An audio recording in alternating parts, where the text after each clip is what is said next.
الدار، كي دخل الدار لقانا ماكيجين يعني قاعدين وين.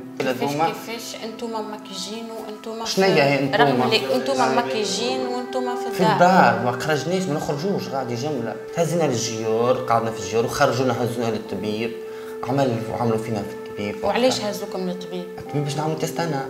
عملوا لكم تيست انال؟ عملوا لهم بالسيف علينا وقتها ما نعرفوش نحنا شنو انت عملوا لكم تيست انال بالسيف عليك تدخل طبس كاين كتصلي. طبس كاين كتصلي كيف فقروي. وعملوا لنا تيست انال وعملوا بس بيبك الكاو ودخلها فيها ما نعرفوش نحنا. راسس كيف في بالنا كي كبسوسيه ما تبانش ما نعرفوش اللي تبين التراس وكل شيء. هكا هو.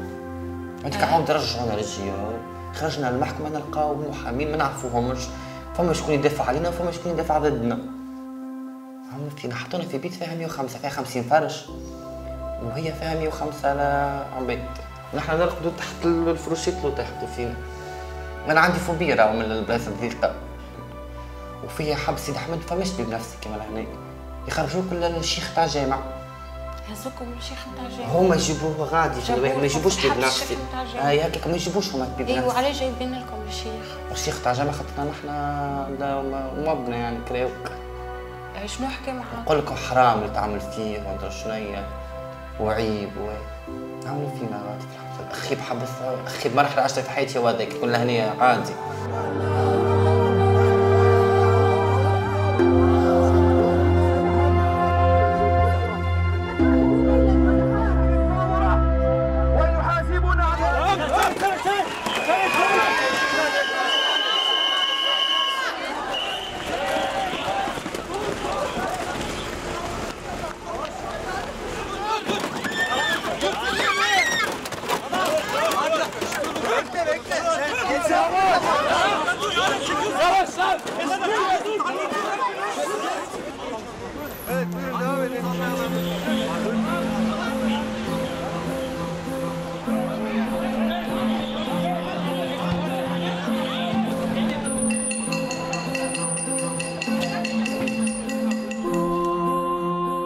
Si je n'étais pas devenu un écrivain, je n'aurais jamais eu le courage de dire que je suis homosexuel dans la vraie vie.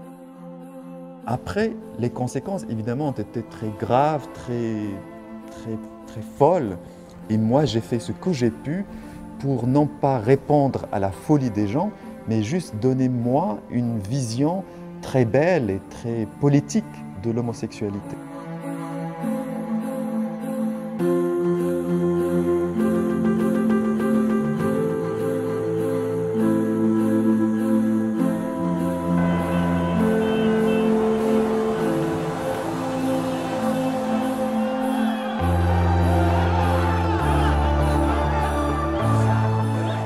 En 2010-2011, il s'est passé un événement historique extraordinaire dans le monde arabe qui s'appelle le printemps arabe.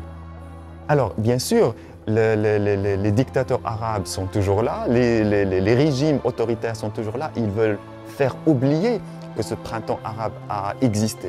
Mais ce feu, il existe toujours. Et je me souviendrai très bien qu'en 2010-2011, parmi les jeunes qui faisaient le printemps arabe qui sortait dans les rues, il y avait plein de jeunes lesbiennes, marocaines, égyptiennes, plein de gays. Ils étaient impliqués dedans, dans ce mouvement-là. Et les autres, les hétérosexuels, n'avaient pas de problème avec ça. Ils disaient que notre liberté arabe passerait aussi par la libération de nos frères et de nos sœurs lesbiennes, gays, transgenres, etc.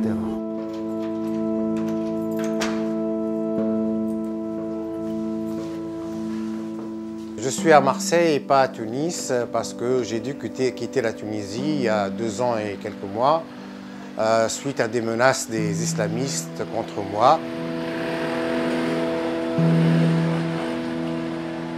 Quand j'ai vu que la menace était très importante, que la police aussi m'a appelé, m'a dit que j'étais menacé et que je risquais d'être tué, tout ça, que je devais prendre des précautions, j'ai pris le premier avion et je suis parti.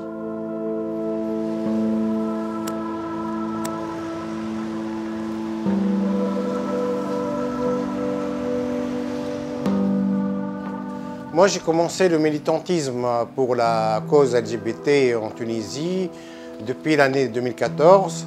Suite à mon incarcération en 2013, j'étais condamné à 3 mois de prison pour homosexualité. Je suis passé par la case prison et j'ai vu ce qui peut se passer quand on est homosexuel en Tunisie. J'ai vu la prison, j'ai vu comment on maltraite les homosexuels en prison. J'ai vu comment c'est tellement difficile de vivre la prison. Tout ça, c'était une expérience horrible qui m'a fait déprimer, qui m'a fait être une personne révoltée contre le système, contre ce régime tyrannique.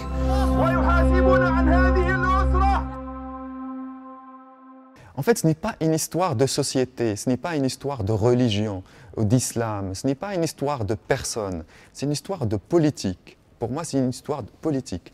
Il y a une loi qui a été installée au Maroc par les Français pendant la colonisation française au Maroc, et cette loi-là, c'est cette loi française qui interdisait l'homosexualité.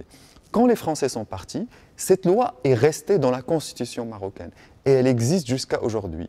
Elle criminalise toute la communauté LGBTQ+ au Maroc. Quand on parle de ce sujet-là, il faut toujours essayer de ne pas tomber dans le piège « Ah, c'est les traditions, ah, c'est la religion, ah, ce sont des gens arriérés, ce sont des gens qui ne veulent pas de la civilisation occidentale, etc. » Or, en fait, c'est l'Occident lui-même, civilisé, qui a mis cette loi coloniale au Maroc. Et jusqu'à aujourd'hui, on subit cela. Donc, on est encore pleinement dans quelque chose qui s'appelle le colonialisme, le post-colonialisme. Malheureusement, le pouvoir au Maroc ne fait que reprendre cette loi coloniale pour ne pas donner la liberté aux citoyens. Parce que s'il donne la liberté aux LGBT, il faut donner la liberté aussi aux autres. C'est la même chose en Égypte, c'est les Anglais qui ont installé ça, c'est la même chose en Irak. C'est-à-dire qu'avant, il y avait une autre façon d'être homosexuel dans le monde arabe et dans le monde africain.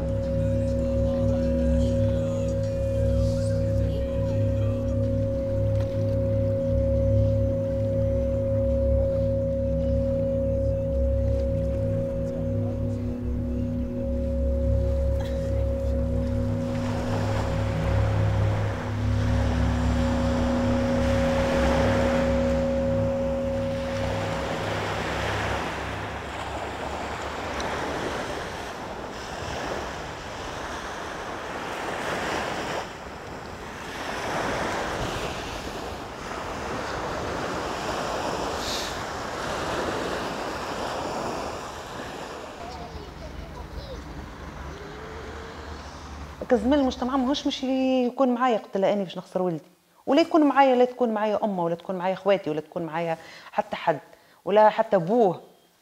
اني باش بعد سو اني باش نخسر ولدي.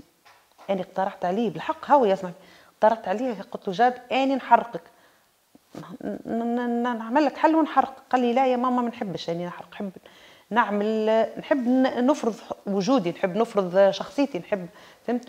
وحاولت راني باش نخرجه عامة الباك، حاولت باش نخرجه يكمل قرايته في ألمانيا، لكن سبحان الله الشركة اللي تعاملنا عليها طلعت وهمية، ضربتنا في 47 مليون.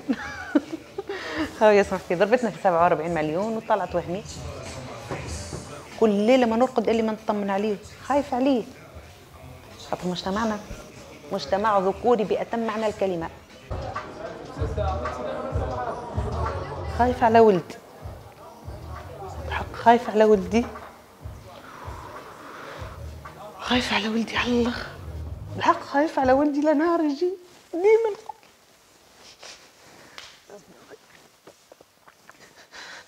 خايفة لنهار يجي ويقول لي ولدك قتلوه، خايفة لنهار ولدي يقولوا لي وضربوه. بالحق هذيك الحاجة الموجوعة منها، خايفة من ديما نخمم فيه لنهار يقدر يجي ويقول لي ولدك مثلا دغروه موز خاطرو مثلي جنسي. خايفة لنهار ولدي يقولوا لي دزوه من المترو خاطرو شنو مثلي جنس. خايفة لنهار ولدي مثلا يدعسوه بكربة خاطرو مثلي جنس. هذيك الحاجة قلقتني بالحق. قلت لك أني ما عنديش حتى شهرين ولا 3، قلت له جاد أني مستعدة باش نبيع اللي نكسب ونحرقك. بالحق نحب نحرق ولدي، نحب نهرب ولدي من تونس. قلبي وجعني، قلبي خايفة على ولدي. لا أعطيني فبي، خايفة على جاد.